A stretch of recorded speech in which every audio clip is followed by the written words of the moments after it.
Hello and welcome to this quick update on the offensive in Ukraine. Ukraine's forces continue to attack along the whole front line and have some tactical successes to show for. This and more in this situational picture.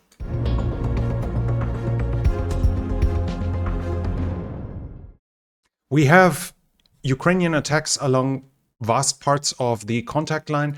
The northernmost point of attacks is Kremina. Ukrainians are attacking here from Bilohorivka. They are attacking in the direction of Lysychansk. Around Bakhmut, there are further Ukrainian attacks reported. I've read a report that the Ukrainians claimed they gained another 1.2 kilometers. I see no proof of this whatsoever. I think it might have just been the re-reporting of the successes that were reported a day before. So it might not have been, there might be successes, but I have no proof whatsoever. So I think this is not true. There are some rumors about attacks going from the north in the direction of Solidar. I see no proof there whatsoever, but we see Ukrainian activity along here. The Russians report Ukrainian attacks on Avdiivka, from Avdiivka and onto Marinka as well, mostly focused in Vodiane and Opytne.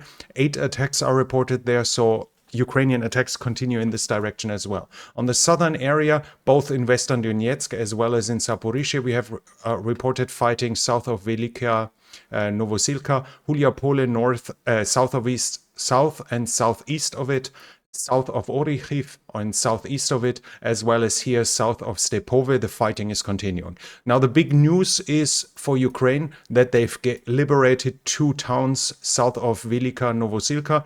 Neskuchne and Blahodatne are free and confirmed to be free. It started with the Ukrainians gaining a foothold on the high ground here and pushing along it, flanking Neskuchne, which initially was freed but probably recaptured by the Russians with a counterattack.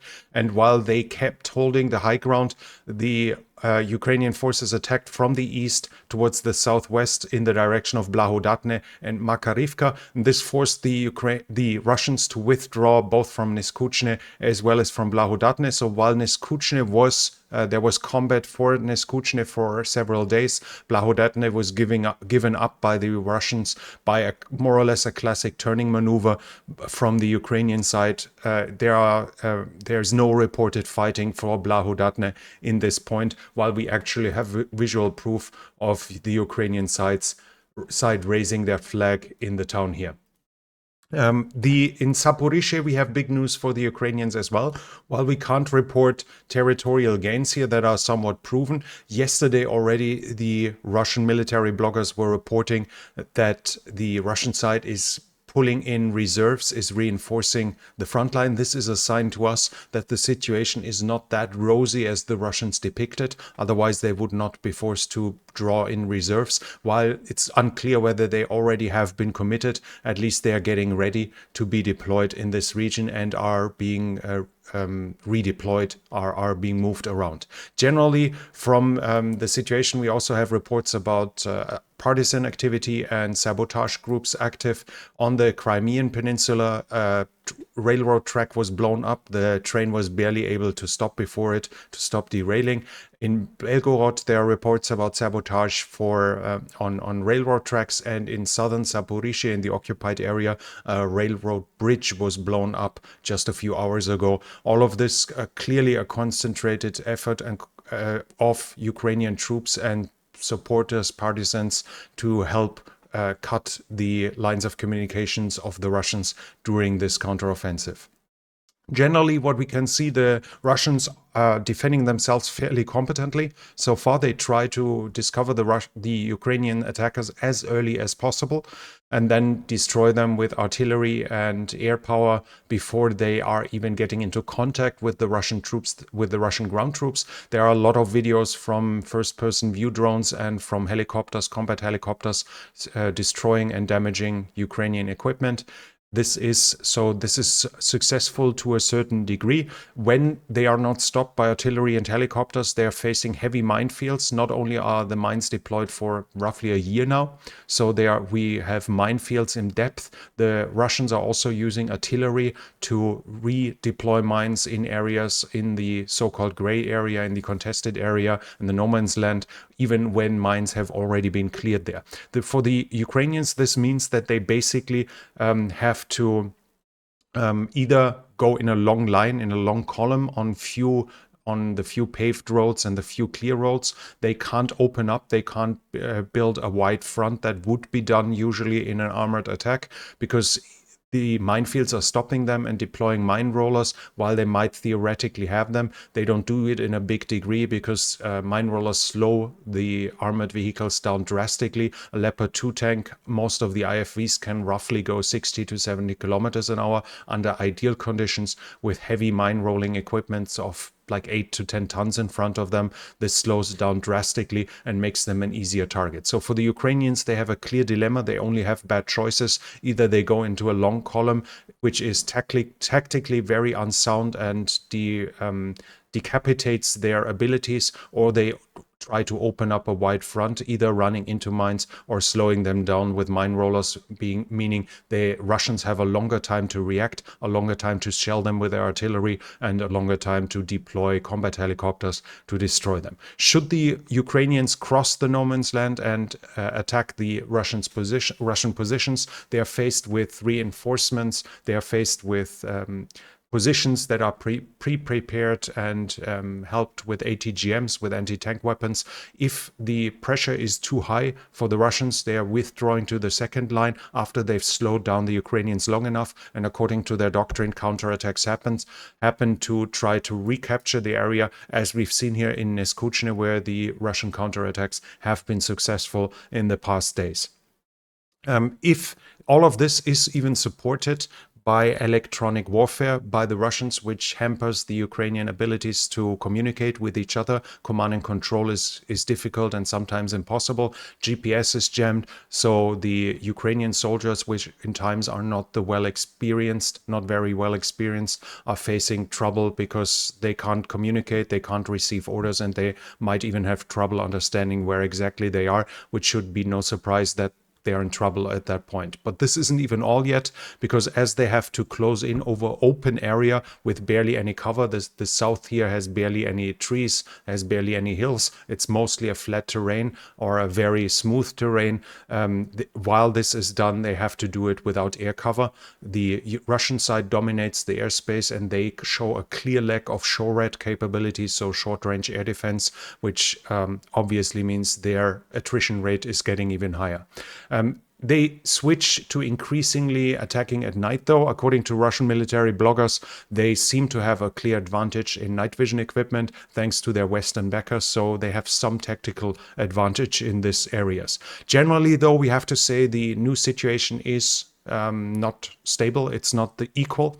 The Ukrainian side is mostly still keeping OPSEC and an information blockage, whereas the Russians transmit every single success they have that they can, sometimes from different angles. While they might not claim it's a new kill, it's still new pictures, new images that are impressing the viewers. The Ukrainian side is barely showing any successes, while there clearly are some. We have, for instance, this year, I found this as a video of a Ukrainian artillery attack on a Russian column, with the emphasis how close the column is here as well. Now, this video might very well be from months ago.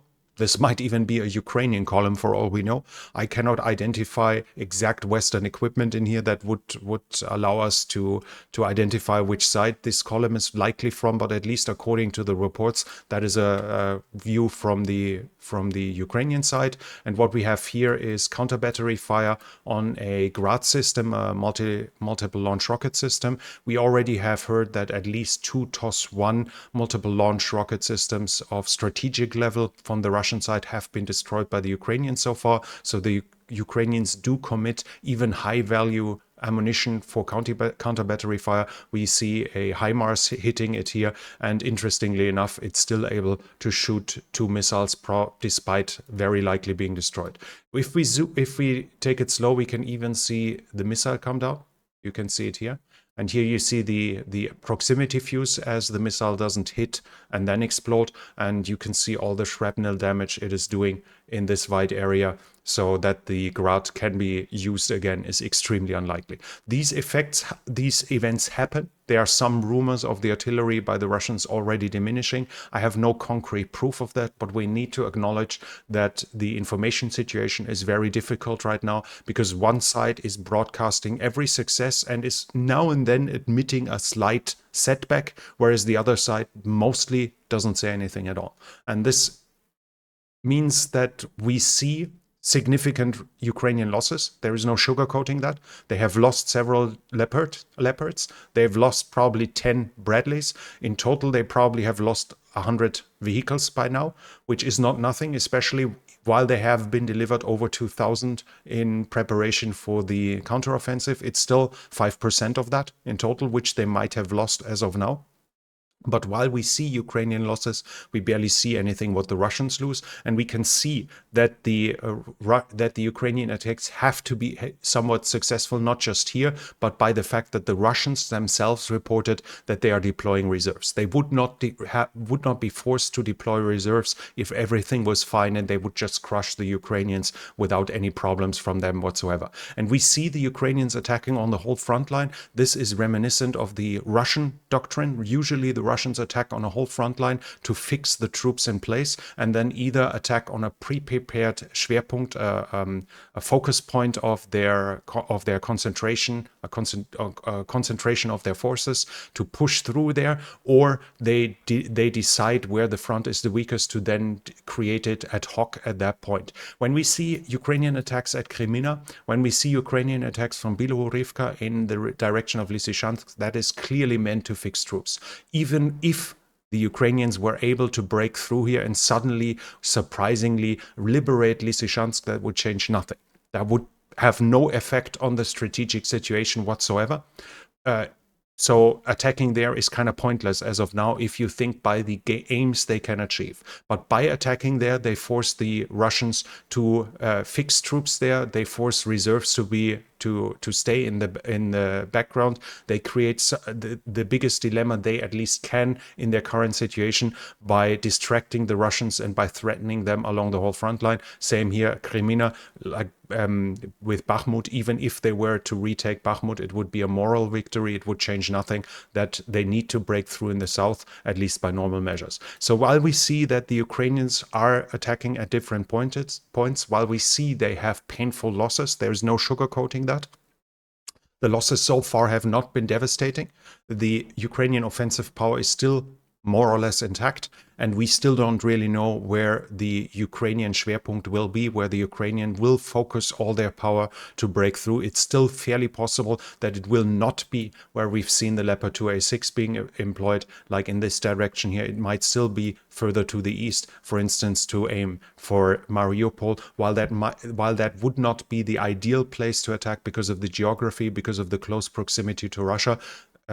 Russian reinforcements, Russian strengths, Russian fortifications might simply force the Ukrainian hands to go a different way. So in total, the tactical victories they have achieved here south of Velika Novosilka, the Neskuchne and Blahudatne are not significant, if we are perfectly honest. Like advancing 4 to 5 kilometers, depending which area you want to see it, is nice, but that doesn't change anything in the overall picture. But it shows us that the Ukrainians can achieve some things, and in overall, the attack along the whole front line indicates at least that the main blow is still to come, and the Russian deployment of reinforcements shows us that the Russians have it a little harder than they insinuate on their propaganda channels so far.